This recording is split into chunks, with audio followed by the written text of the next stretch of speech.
They went after our 5,000 students at our event there of high school and college kids. And look, I get attacked all the time. People say false things. I'm a public figure. But when you go after 16 and 17-year-olds that travel from across the country that then have to live for the rest of their life with a shadow over them because someone at ABC says that they might be linked to neo-Nazis. But look, what did it take for us to get to the point of an apology? We had to threaten a lawsuit, Jesse. And by the way, we're still... Sunny Hostin recently had a tough on-air moment after being sharply criticized by both Charlie Kirk and Joe Rogan. The emotional impact was obvious. She looked visibly shaken, confused, and overwhelmed, as if everything had hit her at once. It was the kind of moment that felt deeply personal and public at the same time.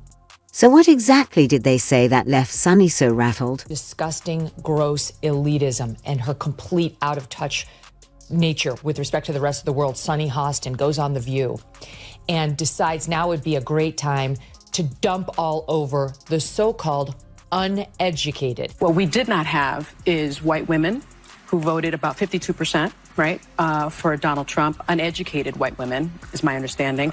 You have Latino men, actually, voting more for him. And you have, and black men was not the story. We're not the story here because they voted almost 80% for the vice president. Right. Just because you didn't go to college doesn't mean you're stupid, and it doesn't mean that you don't have wisdom. You can go to college and get a bunch of irrelevant facts about how men can allegedly give birth or whatever. Get ready.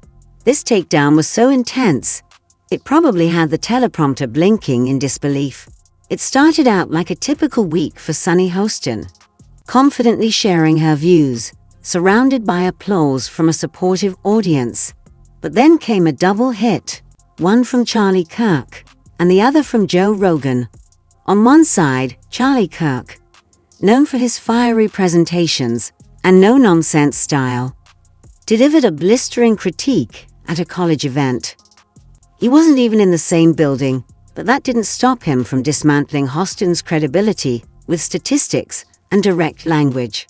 His message was clear: media bias and elite narratives don't stand up to scrutiny, and Hostin's name was front and center in that argument. On the other side, Joe Rogan, one of the biggest voices in podcasting, questioned her media integrity in between his usual wide-ranging conversations, from health fads to political corruption.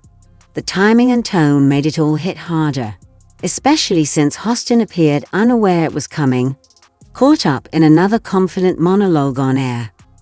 Together, their comments didn't just criticize, they pulled apart the foundations of her public persona in a way that left a visible mark. Shift between right and left authoritarianism, and now people don't recognize that if you just stop looking at it in terms of red and blue, look at the actions, whether it's war, suppression of free speech, pharmacological interventions that are mandatory, right. whatever it is, that used to all be associated with the authoritative right, the authoritarian right, and now those things are being embraced by the left.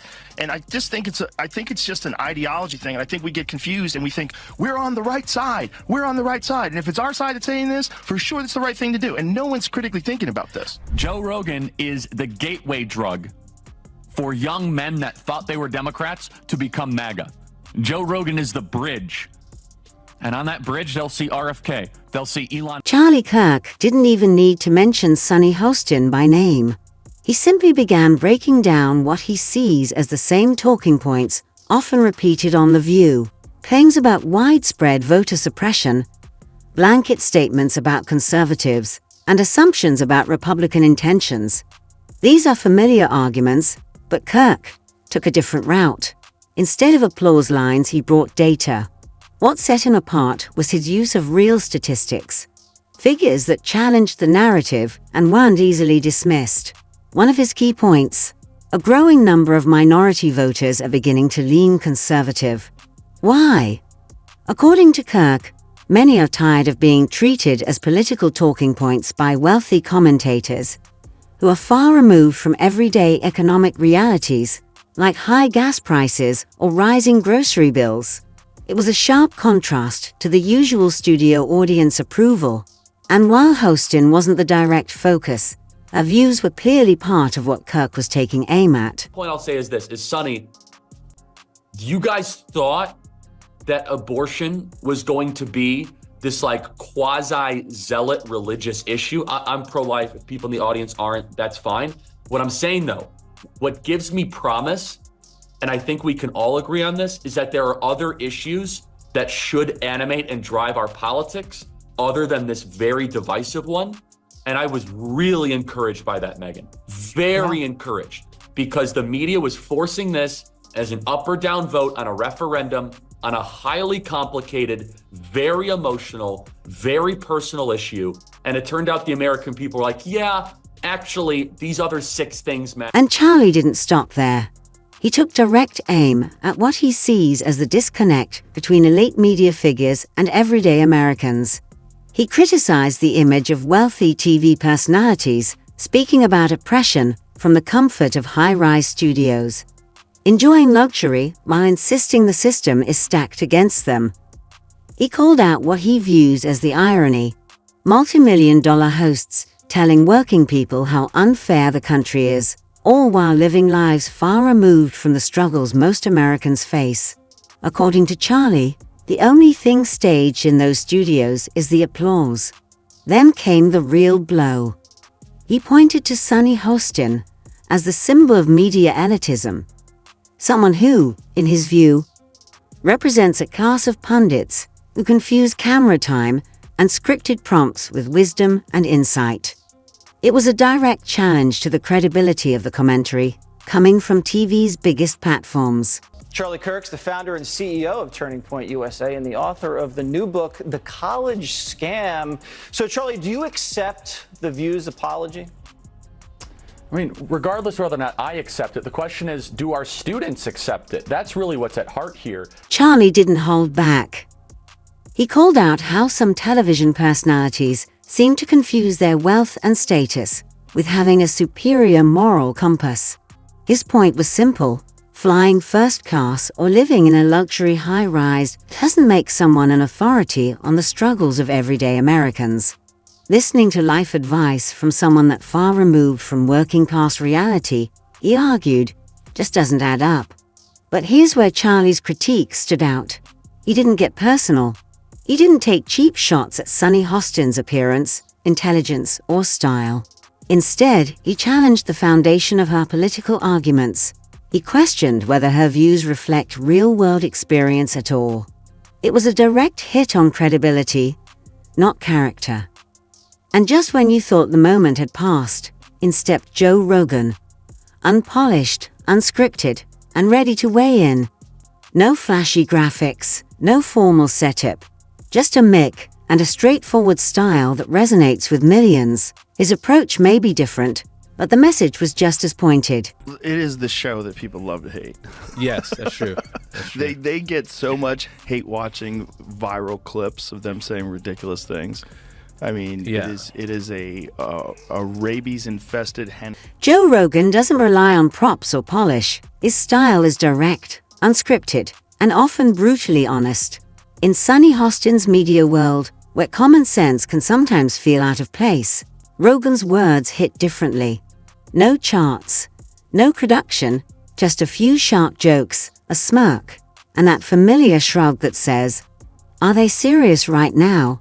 While Charlie Kirk took apart the arguments, Rogan went after the whole performance. He mocked the way certain talk shows dress up opinion as journalism, calling them out as more group therapy than news. The audience? They loved it. Rogan didn't just criticize the content. He called out the culture behind it. He joked that these media figures aren't just out of touch. They're playing the role of moral leaders while offering advice that feels disconnected from everyday reality. It was his way of saying, the emperor has no clothes, and somehow he's giving fashion advice on national TV. With his trademark mix of no-nonsense commentary and relatable delivery, Rogan questioned how these TV personalities became cultural authorities in the first place, while Hostin, in his view, continues turning every headline into a personal platform. And the nerve of this woman to whom the country has given so much to try to dump on people who didn't go to college. Look at you. Look at your achievements. How do you like the so-called uneducated now, Sunny? Yeah, and again, by the way, rarely do you get the answer to a question in the question. And her whole question is exactly why there was a rebellion against them. Yes. Listen, just because you didn't go to college doesn't mean you're stupid, and it doesn't mean that you don't have wisdom. I always differentiate between knowledge and wisdom. You can go to college and get a bunch of irrelevant facts about how men can allegedly give birth or whatever they teach. I mean, it's or about North African lesbian poetry. Okay, that's fine, I guess. Joe Rogan didn't stop at criticism. He raised a deeper question. Why are these media figures seen as the gatekeepers of public conversation when most have never faced real hardship without a PR team managing the message? Then he brought the contrast into sharp focus by referencing his own podcast. Rogan regularly speaks with people who've actually lived through intense, real-world challenges: soldiers, scientists, survivors. These are voices with lived experience, not talking points. The difference, as he framed it, was striking. On one side, you have TV personalities who turn serious topics, poverty, trauma, politics, into sound bites and entertainment. On the other, you have long-form conversations with people who've been in the trenches and are trying to make sense of it all, without pretending to have all the answers. For Rogan, it comes down to authenticity. While some in media seem to profit off public struggles, his approach is to explore them with curiosity and honesty, not stage outrage or applause. Sort of you when you were on The View, when you were running for president, you got introduced as our friend Donald Trump. But does he really want to add President of the United States to his resume? A lot of people would like him to. Please let's find out, and please welcome my friend, Donald Trump. That's right. Whoopi Goldberg gives you a big hug and a kiss. Joy Behar gives you a big hug. Barbara Walters gives you a big hug. And then you actually started winning in the polls. And then the machine started working towards you. That red hat that says "Make America Great Again." Might as well just put a